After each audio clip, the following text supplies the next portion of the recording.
ሰላም ጤና ይስጥልን የተወደዳችሁና የተከበራችሁ የቻናላችን ተከታታዮች እጅግ ወሳኝና አነጋጋሪ የሆኑ 3 አጭር መረጃዎችን ይዤላችሁ ቀርቤያለሁ።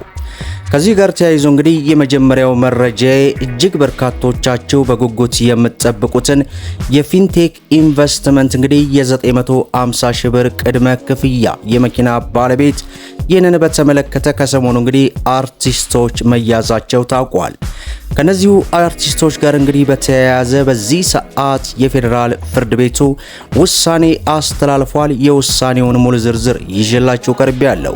በተጨማሪም የኤሌክትሪክ ተሽከርካሪ ላላቸው እጅግ በጣም መልካም የሆነ መረጃ ተሰምቷል።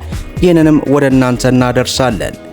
እንዲሁም በዛሬው ዕለት ዛሬ መጋቢት 19 2018 የነዳጅ አገልግሎትን በተመለከተ አዲስ ሰንጠረዡ ይፋ ሆኗል። ይህንንም ሰንጠረዥ በተመለከተ እንግዲህ አጥር አድርገን ሁሉንም አንድ ባንድ ወደ እናንተ እናደርሳለን። እናንተ ቪዲዮን ላይክ፣ ቻናሉን ሰብስክራይብ እያደረጋችሁ እስከ መጨረሻው ተከታተሉ።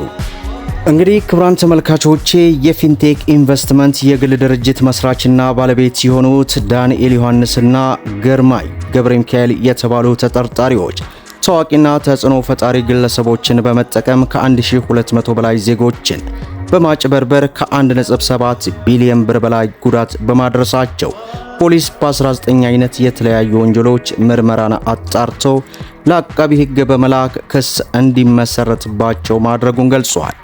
መጀመሪያ ክሱ የቀረበው ለአዲስ አበባ ፖሊስ ጠቅላይ መምሪያ የነበረ ቢሆንም ወንጀሉ ውስብስብ ከፍተኛ ልምድ የሚጠይቅና ድንበር ተሻጋሪ በመሆኑ ምርመራው በኢትዮጵያ ፌዴራል ፖሊስ በኩል በሰፊው ሲጣራ ቆይቷል።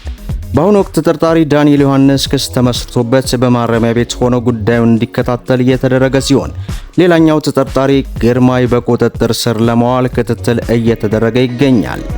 ተጠርጣሪዎችም እንግዲህ ተጎጂዎችን በ90 ቀናት ውስጥ የመኪና ባለቤት እናደርጋቸዋለን በማለት የ950 ሺህ ብር ቅድመ ክፍያ እንዲፈጽሙና ቀሪውን ገንዘብ ያልወለድ በ5 ዓመት በባንክ ብድር እንደሚጨርሱ በማሳመን ወንጀሉን ፈጽመዋል ተብሏል። ይህም ህዝቡን ለማሳመን ሲሉ 148 መኪኖችን ከጅቡቲ በማስገባት መቶዎቹን ለተወሰኑ ሰዎች ማከፋፈላቸውንና ቀሪዎቹን 48 ዘመናዊ መኪኖች በድብቅ መሸጣቸውን ፖሊስ አረጋግጧል።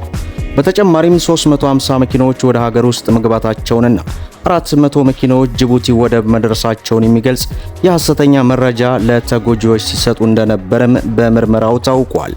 ተጠርጣሪዎቹ የኤሌክትሪክ መኪና አምራች ከሆነው የቻይና BYD ካምፓኒ ጋር ምንም አይነት ውል ሳይኖራቸው ውል እንዳላቸው በማስመሰልና በመስቀል አደባባይ ከተለያዩ ቦታዎች በትውስት ያሰባሰቧቸውን መኪኖች ድርጅቱ ያስገባው በማስመሰል የማጭበርበር ወንጀል ሲፈጽሙ ቆይተዋል።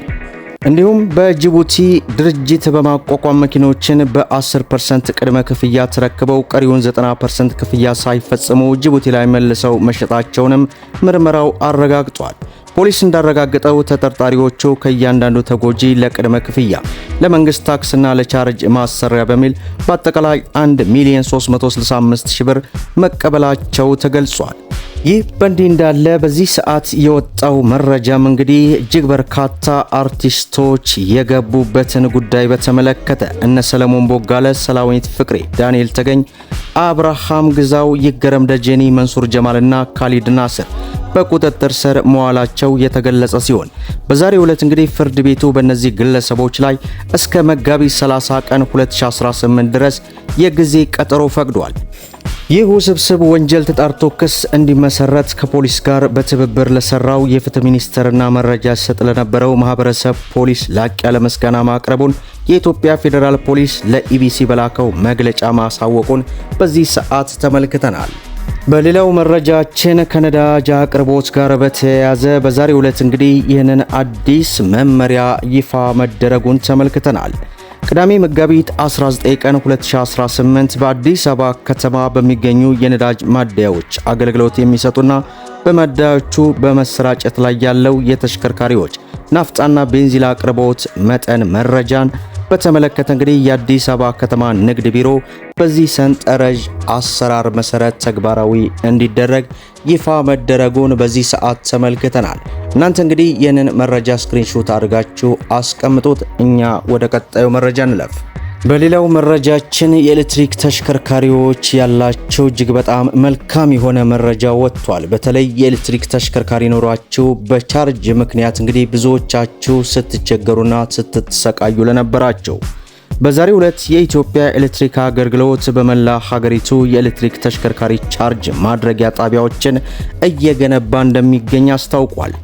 ተቋሙ በዋና ከተማዋ አዲስ አበባ የ3 ጣቢያዎችን ግንባታ አጠናቆ ለአገልግሎት ዝግጁ ያደረገ ሲሆን በቀጣይም ተጨማሪ 34 ፕሮጀክቱን ለማስጀመር አስፈላጊውን ዝግጅት ማጠናቀቁን ገልጿል።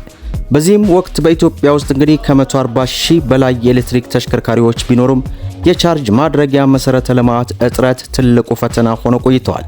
ይህንን ችግር ለመቅረፍ ተቋሙ በመጀመሪያው ምዕራፍ በአዲስ አበባ እንግዲህ 32 ለሌሎች ከተሞች ደግሞ 8 በድምሩ 40 የቻርጅ ማድረጊያ ጣቢያዎችን ለመገንባት ርብርብ እያደረገ እንደሚገኝና በአዲስ አበባ 32 የቻርጅ ማድረጊያ ጣቢያ አገልግሎት ሊጀምሩ ስለመሆኑ ይፋ ሆኗል። መደመጥ ያለባቸው ወሳኝ የሆኑ 3 መረጃዎችን ይመስላሉ። እንግዲህ ቪዲዮን ላይክ ሼር አድርጉት። እስከ ፍጻሜ ድረስ አብራችሁን ስለቆያችሁ ልባዊ ምስጋናችንን እየሰጠን በሌላ ቪዲዮ እስከምንገናኝ ወሰላሙ አለይኩም ወራህመቱላህ